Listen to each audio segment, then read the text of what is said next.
when you're scanning through TikTok, looking at YouTube videos, and you're like, oh, Ramsey says it might be time to buy a house.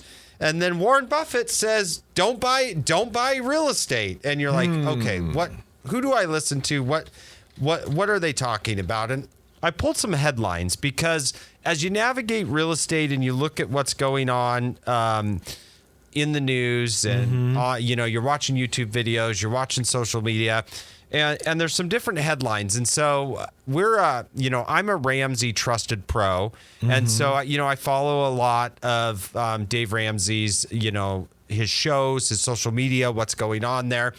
And as recent as the last month and a half, there's been a number of calls where Dave has said, yeah, it might be the time to buy. But then you can just click over in the side and you can see another video where you've got Warren Buffett who says, don't buy a house. And so you're like, okay, who do I listen to? And what am I listening? What points mean the most to me personally in that journey to buy a house. So one of the first things that I know about Dave, and we've gone and met with him and talked to him and had calls with him, is that one of the reasons he would say buy a house, because there will be, even on this video, and what we do, there will be, 20 comments about like, I would never buy right now. Prices are going to fall and it's going to be crazy. So why would Dave say that? Well, I will tell you, because he is very, very good. If there's one thing that he does really well, is he always puts an asterisk by that.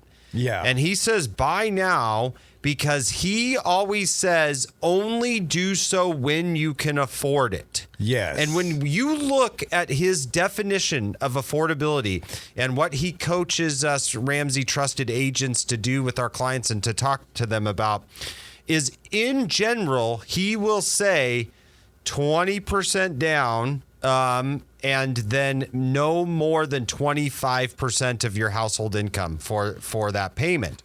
So when you look at what's going on there, I pulled up a little bit of research.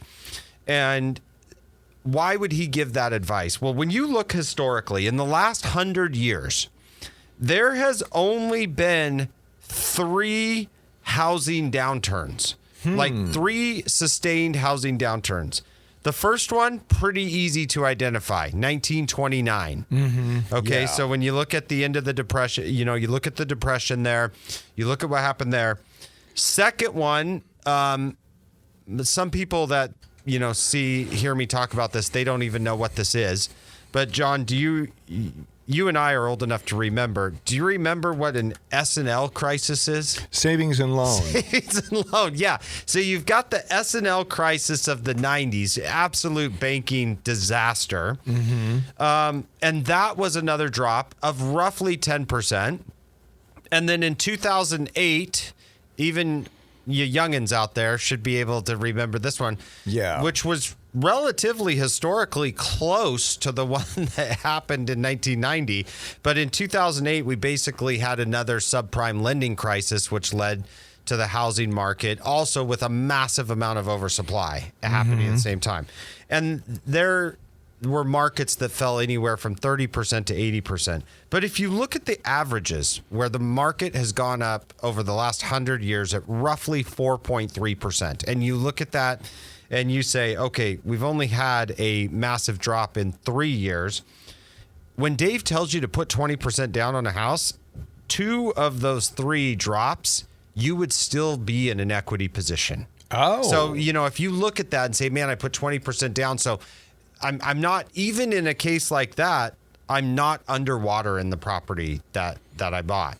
And so that's why he can say that in almost any market, really. If you're following those rules that he's put down, not spending more than a quarter of your household income, putting 20% down, if you can follow those rules, and there are even videos with Dave in it that for first-time home buyers, they listen to me say that and they're like, man, 20% down, the average price in Tri-Cities is now $450. You're telling me I got to save up $90,000. Even Dave himself, there's video proof of this, will say that a first-time home buyer can put less down if they meet the other criteria. Yes. If they still have the income to support it, and it is, it's not making them completely house poor in those situations. Yeah. And so that's why he would say that. The other reason that he's going to say that is because those markets that I talked to you about where prices had decreased slightly, they have more inventory.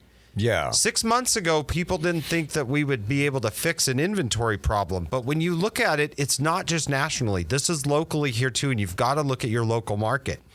Active listings in our local market last month hit 1,157. Ooh. Okay, so that we have not been over 1,000 and sustained in a long, long time. And so then you look at the number of under contract listings in June, and that number is 278. And so then you're taking that number, and I like to call it months of supply of inventory. So if you look, and if no new listings came on the market, we could just freeze supply. How many months would we have? So of that 278 homes, 1,157 on the market, we have finally inched over the 4-month mark.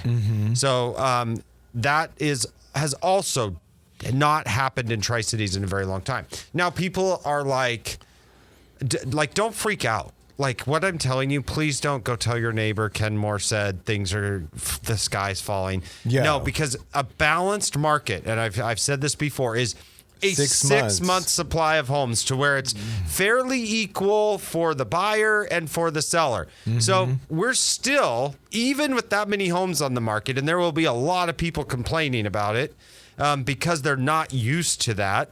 Even with that being the case, we still have a slightly beneficial seller's market. And so that is part of the reason why we have not seen median house prices come down, because even with rates where they're at, median prices have gone up slightly because we're still not at that 6 month inventory supply mark. And so that makes a big difference. So Dave, he's smart. He sees these data nationally. He has Ramsey Trusted Pros like me in all the markets. He aggregates a bunch of data. So he's saying that because he knows there's kind of this sweet spot where you as a buyer have good choices, rates dip back down a little bit, and it starts to make it more affordable to be able to make that purchase option. A lot of these big headlines, when you look at it, a lot of what they're saying is as a pure investment vehicle, and I've watched Warren Buffett's comments and watched a number of videos on it, and when you look at it, one of the things that he likes to say is that as an investment, he says real estate's really complicated because when you close on a stock or a bond or, that transaction is done. Yeah. And no one is complaining about the number of roof shingles that are missing or the results of a home inspection report that you get back. Like that investment, that transaction, that money market, that's a done deal. Where if you look at real estate, you're dealing with potentially a highly emotional seller or buyer. There's multiple levels of negotiations. You're negotiating when you come see the house. You're then negotiating when you write the offer.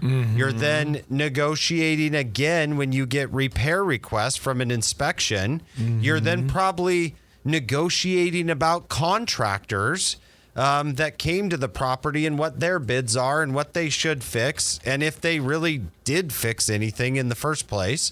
And so there's multiple levels of negotiation going on.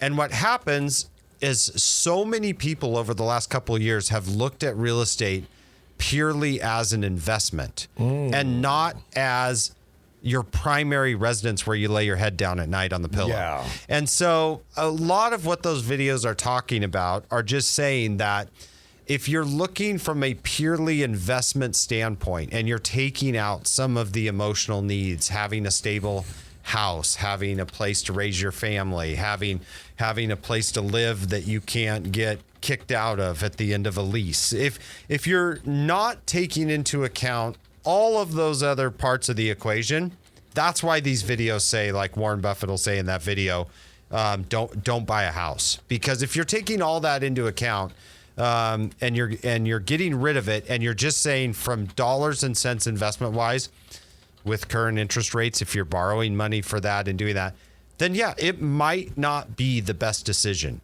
But so many times and for so many reasons, people need to purchase a primary residence where they're living at. And, you know, as I was writing notes and prepping for the show and going over things, one of the things that I came across that, you know, that I had written down, that I had had probably 3 calls in the last 2 months about this.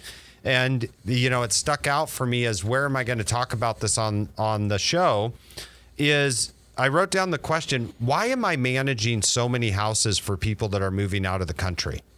And so I went back and looked at that dynamic, because that wasn't the case like 4 years ago. That didn't happen as much for me. What happened is you have a lot of people that have retired or they're nearing retirement age. And so they'll make a decision to go work out of country or to go travel for 2 or 3 years. Well, in the past, a lot of people would just sell that house, and then they would put their stuff in storage, and they would be like, you know what I'll do? I'll rebuy when I get back. And maybe I'm not even going to come back. And so I'll just rebuy when I come back. Or they know definitively that they're coming back in 3 to 5 years. Yes. Well, what happens now is people that bought over the course of, you know, prior to the last 18 months, people that bought the previous 5, 6 years before that, they've refinanced and they've looked and they're like, man, I have a little money that I owe on this house. Maybe I owe $200,000 on it, but I'm sitting at a 2.75% interest rate. Mm-hmm. And you know what? If I rent this house, if I go to Lance and put this in the property management portfolio and have him rent it, it more than covers my payment that was on that amount. Because when I come back in 3 to 5 years, our rate's going to be less. Are they going to have gone back? Like, if I have to buy again when I come back from my travel sabbatical, I'm probably not going to be able to buy the same house that I'm sitting on right now. At least not at that rate. And then also, do I expect prices to drop that much? I mean, the predictions, if you look over the course of the next 5 years, is it more likely that home prices will be higher or they'll be lower? Depending upon who you listen to, there's a lot of data that suggests they will be, you know, high. They will still be higher, even if there is a temporary dip. And so in that scenario, people come to me and say, just rent it. Rent it for the next 3 years, 4 years. And then when I get back, I'm right back into the house I love with a very, very low payment and a 2.75% mortgage. And so you see a lot of people make that decision to rent those homes. And so we're constantly doing evaluations like that because they don't want to try to replace it when they come back. And because it's going to be very, very hard to duplicate that situation. So those are a couple of the reasons that we see. And for me, it just boils down to, what are the driving decisions? What are the driving reasons that you're using to make the decision to buy?